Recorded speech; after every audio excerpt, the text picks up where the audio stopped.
Hi.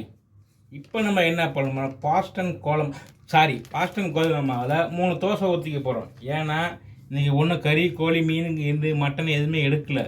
ஏன்னா அப்புறமேல் பார்த்துக்கோ அப்படின்னு விட்டோம். இப்போ காலையிலேயே பார்த்தோம்னா ஒரே நண்பர்கள் வரிசையாக வந்துக்கிட்டே இருந்தாங்களா, அவங்களாம் பேசி பேசி அனுப்பிச்சி விட்டு இவ்வளோ நேரம் ஆகி போச்சு அனுப்பிச்சி விடுறதுக்கு. அதனால் யாரும் படுத்துட்டோம். எங்கே வரோம் இன்றைக்கி ஒன்றும் வேலையிலேருந்து படுத்துட்டோம். சரிங்களா? குழம்பானே வருது வாயில். சரி, பாஸ்டன் மாவு வச்சுக்கிட்டு இதுக்கு வந்து தேவையான அளவுக்கு சர்க்கரை கொஞ்சம் கொட்டிக்கிறோம். இதுக்கு தேவையான அளவுக்கு சர்க்கரை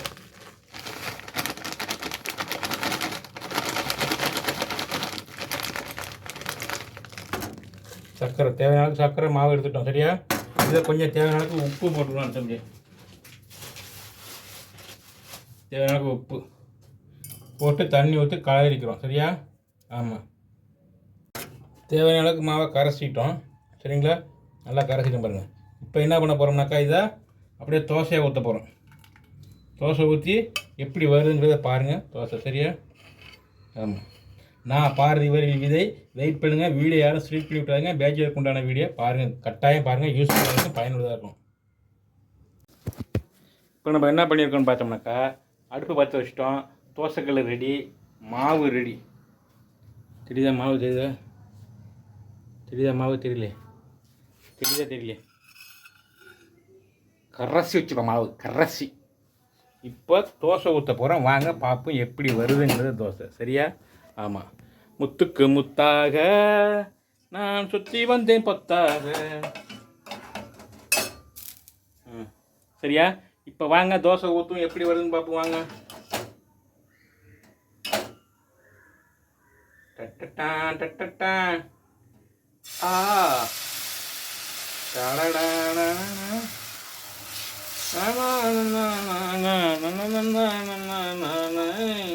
கோதுமை தோசை ரெடி தானே, கோதுமை தோசை ரெடி தானே. தானே பாருங்க, பரட்டுறேன் பாருங்க. ஊற்றினோடனே பரட்டணும். ஏன்னா தினை ஃபுல்லாக வச்சுருக்குறோம். எப்படி அடுத்தடுத்த எபிசோடை பார்க்கறதுக்கு வீடியோ ஸ்லீட் பண்ணிடாதீங்க, பாருங்கள். தோசை பரட்டி போட்டேன். எப்படி அழகாக வந்து பார்த்தீங்களா? தோசை பரட்டி போட்டது வந்திருக்கா. மாவு இன்னும் உழுவுது. இப்போ என்ன பண்ண போகிறோம்னா, பாருங்கள், நல்லா வெந்துருச்சான்னு இப்படி அம்மி பார்க்கணும். சரியா? அந்த கல் உசுன்னு சவுண்டுக்கு அடிச்சுன்னா வேவல்னு அர்த்தம். இந்த மாதிரி நல்லா வந்துச்சு. ஆமாம், பாருங்கள், இவ்வளோ அழகாக வந்துருக்கு பாருங்கள். 3 கரண்டி மாவு, 1 கரண்டி சர்க்கரை, அதுக்கு தேவையான அளவு உப்பு சுட்டுருக்குறோம். சுட்டு உப்பு காரம் புளிப்பு எல்லாம் கரெக்டாக்குன்னு கொஞ்சோண்டு வெந்திருக்க மாட்டேங்குது. உப்பு அதிகமாக போச்சு. மனவேதனையாக இருக்குது. இப்படி தான் பேச்சுடைய வாழ்க்கை.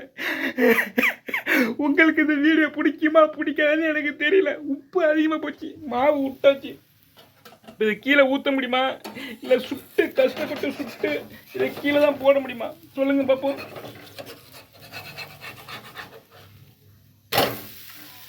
சொல்லுங்கள், என்ன பண்ண முடியும்? ஏதாவது பண்ண முடியுமா? மனவேதனை. பசிக்கிற நேரத்தில் அள்ளி துண்டுற வேண்டியதான். காய்ஸ், தோசை சுட்டோம். சரிங்களா? சுட்டோம், வெறும் தோசை தான். இன்னைக்கு ஞாயிற்றுக்கிழமை எப்படி அமைஞ்சிருக்கு பார்த்தீங்களா? அன்னைக்கு வெறும் தோசையோடு